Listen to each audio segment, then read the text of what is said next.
Welcome to Indian authentic recipe. நான் உங்கள் கௌரி சங்கரி. இன்றைக்கி நான் மீன் வாங்கலான்னு மார்க்கெட்டுக்கு போயிருந்தேன். நிறைய வெரைட்டி மீன் இருந்தது. எல்லா மீனும் நல்லா ஃப்ரெஷ்ஷாக இருந்தது.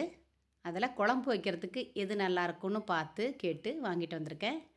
இதை வெலை மீனுன்னு சொல்கிறாங்க, நாட்டு வஞ்சரம் அப்படின்னு சொன்னாங்க, கடல் கெளுத்தின்னு சொல்கிறாங்க. கட் பண்ணி வாங்கிட்டு வந்துட்டு மஞ்சத்தூள் உப்பு போட்டு நல்லா பெசரி கழுவி எடுத்து வச்சுருக்கேன். நான் சொல்கிற இந்த மெத்தடில் குழம்பு வச்சு பாருங்கள், சூப்பராக இருக்கும். அட்டகாசமான டேஸ்ட்டில் ஒரு மீன் குழம்பு எப்படி வைக்கிறதுன்னு சொல்கிறேன். ஃபஸ்ட்டு தேவையான பொருட்களை அரைச்சி எடுத்துக்கலாம். 2 பெரிய வெங்காயம் கட் பண்ணிக்கலாம். மிளகு, ஜீரகம், சோம்பு, பூண்டு, இஞ்சி, கருவேப்பிலை, 2 தேங்காய் சில் எடுத்துக்கலாம். நான் சொல்லியிருக்க இதே அளவில் குழம்பு வச்சு பாருங்கள். 4 பேர் சாப்பிட்ற அளவுக்கு இன்க்ரீடியன்ட் சொல்லியிருக்கேன். எல்லாத்தையும் 1 பை 1 போட்டு மிக்சியில் நல்லா கிரைண்ட் பண்ணி எடுத்துக்கலாம். நைஸ் பேஸ்ட்டாக அரைச்சி எடுத்துக்கணும். தண்ணி விட்டு அரைச்சிக்கோங்க. நல்லா பழுத்த தக்காளியாக எடுத்து அதையும் மிக்சியில் சேர்த்து அரைச்சி எடுத்து வச்சுக்கணும். மீன் குழம்புக்கு டேஸ்ட் கொடுக்குறது சின்ன வெங்காயமும் பூண்டும் தான். அதை தட்டி எடுத்து வச்சுக்கலாம். ஒரு தக்காளியை கட் பண்ணிவிட்டு கருவேப்பிலை எடுத்துக்கணும். தாளிக்கிறதுக்கு கடுகும் வெந்தயமும் எடுத்துக்கணும். புளி ஒரு லெமன் சைஸ் எடுத்து தண்ணியில் போட்டு ஒரு 5 நிமிஷம் முன்னாடியே ஊற வச்சுட்டேன். நல்லா ஊறி இருக்குது. இப்போ அதை கரைச்சி ஒரு பாத்திரத்தில் எடுத்துக்கலாம். 2 டம்ளர் அளவு தண்ணீர் ஊற்றி புளியை நல்லா கரைச்சி எடுத்துருக்கேன். தேவையான அளவு தண்ணீர் விட்டு புளி கரைச்சாச்சு. அரைச்சி வச்சுருக்கிற வெங்காயம் பேஸ்ட் இருக்குது பாருங்கள், அதை இப்போது இதில் சேர்த்துக்கலாம். அரைச்ச தக்காளி பேஸ்ட்டை சேர்த்துக்கலாம்.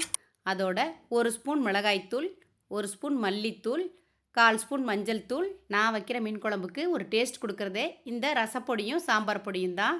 1/2 ஸ்பூன் சாம்பார் பவுடர், 1/2 ஸ்பூன் ரச பவுடர், 1 ஸ்பூன் உப்பு. இதை போட்டுட்டா அவ்வளோதான், குழம்பே முடிஞ்சிருச்சுங்க. நல்லா கரைச்சி விட்டுக்கோங்க. கரைச்சிட்டு டேஸ்ட் பண்ணி பாருங்கள். ஏதாவது தேவையாக இருந்தால் இந்த ஸ்டேஜ்லேயே சேர்த்துக்கலாம். பொதுவாக மீன் குழம்பு டேஸ்ட்டாக இருக்கணும்னா உப்பு, புளி, காரம் எல்லாமே கொஞ்சம் அதிகமாக தான் சேர்த்து வச்சுக்கணும். இதுபோல் எல்லாத்தையும் எடுத்து வச்சிட்டோம்னா 10 மினிட்ஸில் குழம்பு ரெடி.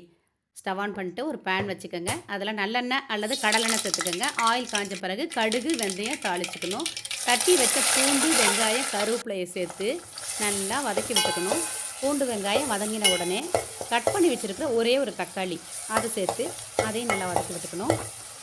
காஷ்மீர் மிளகாய்த்தூள் 1 ஸ்பூன் அளவு நீங்கள் சேர்த்துக்கிட்டிங்கன்னா குழம்பு நல்லா கலர்ஃபுல்லாக கிடைக்கும். காரம் அதிகம் ஆகிடுன்னு கவலைப்பட வேண்டாம். இதில் காரம் இருக்காது, கலர் மட்டும்தான் இருக்கும்.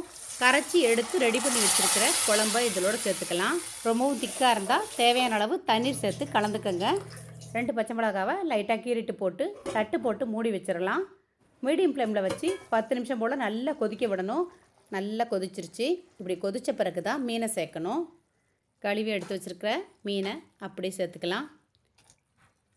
நான் சொல்லியிருக்கிற இந்த மீனில் தான் செய்யணும்னு இல்லை, நீங்கள் எந்த மீனில் வேணால் இந்த குழம்பை இதே போல் செய்து பாருங்கள். மீன் போட்ட பிறகு குழம்பை கலக்கக்கூடாது. சென்டரில் கரண்டியை விட்டு லைட்டாக இது போல் செய்திங்கன்னா அப்படியே மீன் பூரா உள்ளே போயிடும். மீன் போட்ட பிறகு 7லேருந்து 10 நிமிஷம் வரைக்கும் மீடியம் ஃப்ளேமில் வச்சு குழம்பை நல்லா கொதிக்க விடணும். மீன் குழம்போட வாசனை கிச்சன் பூரா அப்படியே மணக்குது. இறக்கிறதுக்கு முன்னாடி 1 ஸ்பூன் அளவு தேங்காய் எண்ணெய் சேர்த்துக்கோங்க. அது ஒரு நல்ல ஃப்ளேவரை கொடுக்கும். கை நிறைய கொத்தமல்லி, கருவேப்பிலையை அப்படியே போட்டுடுங்க. அவ்வளோதான், அட்டகாசமான டேஸ்ட்டில் அருமையாக ஒரு மீன் குழம்பு வச்சு முடிச்சாச்சு. ஒவ்வொரு மீனுக்கும் ஒரு டேஸ்ட் இருக்கும். குழம்பு வைக்கிறதுக்குன்னே ஒரு சில மீன்கள் இருக்கும், அதை போட்டு குழம்பு வச்சு பாருங்கள். அதே போல் மீன் குழம்புக்கு நிறைய மீன் போட்டு குழம்பு வச்சா தான் டேஸ்ட் கிடைக்கும். சும்மா தலை, வால் அதை மட்டும் போட்டு குழம்பு வச்சிங்கன்னா சாதாரண புளிக்குழம்பு டேஸ்ட்டில் தான் கிடைக்கும். நல்லா நிறைய மீனை போட்டு குழம்பு வச்சிங்கன்னா தான் கம கமன் வாசனையோட மீன் குழம்பு சூப்பராக கிடைக்கும். மீன் குழம்பு வச்சாச்சு. உடனே சூடான சாதத்தில் போட்டு சாப்பிட்டு பாருங்கள். சாப்பிட்டுக்கிட்டே இருப்பீங்க, அவ்வளோ டேஸ்ட்டாக இருக்கும். இந்த குழம்பு இவ்வளோ கலர்ஃபுல்லாக வந்ததுக்கு காரணம் கொஞ்சம் காஷ்மீர் மிளகாத்தூள் போட்டதுனால தான். ட்ரை பண்ணி பார்த்துட்டு எப்படி இருக்குன்னு சொல்லுங்கள். நன்றி.